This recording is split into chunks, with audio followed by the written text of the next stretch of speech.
Imagina viver num mundo onde os reis eles eram adorados como deuses, onde matar alguém num ritual era considerado espiritual, e onde os fracos não tinham voz e os pobres não tinham nenhuma chance de justiça. Foi nesse mundo que Deus ele começou a se revelar. Foi nesse mundo onde Deus resolveu aparecer e intervir. Onde a revelação dele não veio como a dos outros deuses, não. Veio diferente, veio santa, veio justa. Veio para confrontar tudo o que o mundo daquela época achava normal. Nesse vídeo eu vou levar você para dentro desse cenário e mostrar como a Torá, os primeiros livros da Bíblia, são mais que mandamentos. São, além de tudo, a maior revelação espiritual e social da história humana.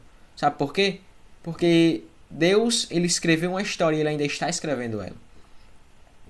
Antes da Torá, as sociedades eram completamente baseadas no poder e no medo. Você tinha reis como o faraó do Egito, que não só mandavam, mas exigiam a adoração a eles. Eles eram tratados como deuses vivos. A religião era só mais uma ferramenta de controle. Os templos eles serviam à política. Os sacerdotes estavam a serviço do rei. E os deuses eles exigiam sacrifícios humanos. Crianças eram queimadas vivas em honra a Moloque. Por exemplo, sabe o que isso mostra? Que o mundo via a fé como algo cruel e opressor, não como algo libertador e que trazia vida, mas algo que aprisionava e, além de tudo, tirava a vida de muitas pessoas. E se você fosse pobre, você podia esquecer porque não havia justiça para você. A lei era feita para os ricos e pelos ricos. Mas aí vem o Deus de Israel. Ele olha para um povo escravo e diz: vocês serão diferentes. Vocês serão santos, sabe por quê? Porque eu sou santo. Isso é muito incrível porque isso foi um rompimento com tudo que existia até então. Deus ele não estava dizendo: vocês vão ser santos porque seus vizinhos são santos. Vocês vão ser santos porque seus pais são santos. Não, vocês vão ser santos porque eu escolhi vocês e vocês vão ser igual a mim. Santos. Isso é muito interessante porque...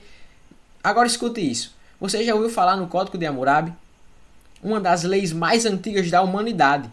Veio da Babilônia. Parece bonito, um antigo civilizado, nossa, uma organização. Mas olha só. Se um rico quebrasse um osso de um pobre, tudo bem, não acontecia nada. Mas agora, se um pobre quebrasse o osso de um rico, ele podia ser morto. A justiça era para poucos. Agora olha o que Deus diz em Levítico 24:22. Haverá uma só lei para todos, tanto para o estrangeiro como para o natural da terra. Meu amigo, isso é uma bomba espiritual, isso é muito interessante, sabe por quê? Por causa do seguinte: nenhum outro povo tinha uma lei igual para todos. Era uma lei desigual e injusta, onde o mais rico era beneficiado e o mais pobre era totalmente excluído e rejeitado. Porque Deus estava dizendo: comigo, o rico e o pobre serão julgados da mesma forma, isso acontece até hoje. E a verdade ela vale mais do que a posição social. Essa é a justiça de Deus. Deus ele tem uma justiça reta, pura e santa, e completamente diferente da dos homens. Porque a Torá ela foi escrita por Deus não para ser um monte de regras, porque o primeiro mas diferentemente disso, ela foi escrita para ser o primeiro grande ensinamento de Deus ao ser humano. Enquanto os deuses pagãos eram distantes e assustadores, o Deus de Israel era próximo, ele falava, ele explicava, ele ensinava. Sabe por quê? Na Torá Deus ele fala sobre o órfão, sobre a viúva e sobre o estrangeiro. Ele diz: não oprima, não explore, e lembre-se que vocês também foram estrangeiros, vocês também foram oprimidos, e vocês também foram escravos no Egito.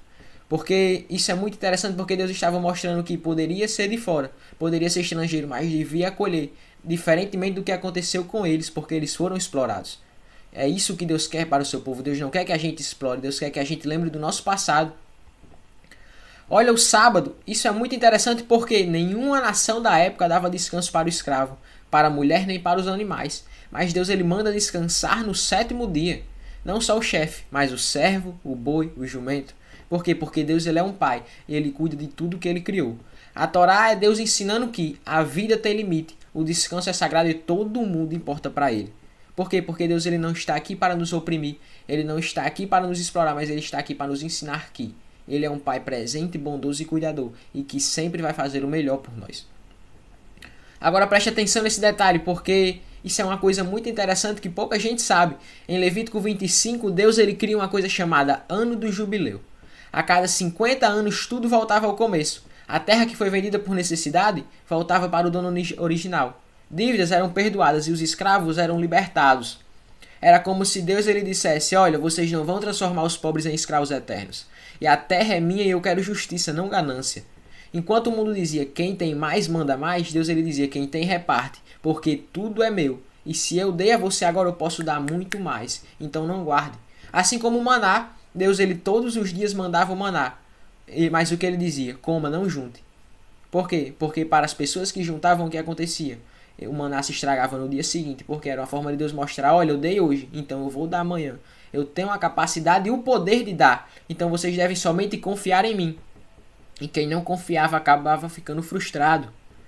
Porque esse é um princípio que destrói a lógica do acúmulo e ensina que a bênção de Deus é para todos, não só para os espertos. É um sistema de misericórdia em meio a um mundo cruel. Porque Deus ele é um Deus que quer intimidade, ele não quer que a gente idolatre outros deuses, mas ele quer ter uma intimidade com a gente. Não quer que a gente idolatre ele, mas ele quer ser o nosso amigo, nosso pai. Quer ser íntimo de nós.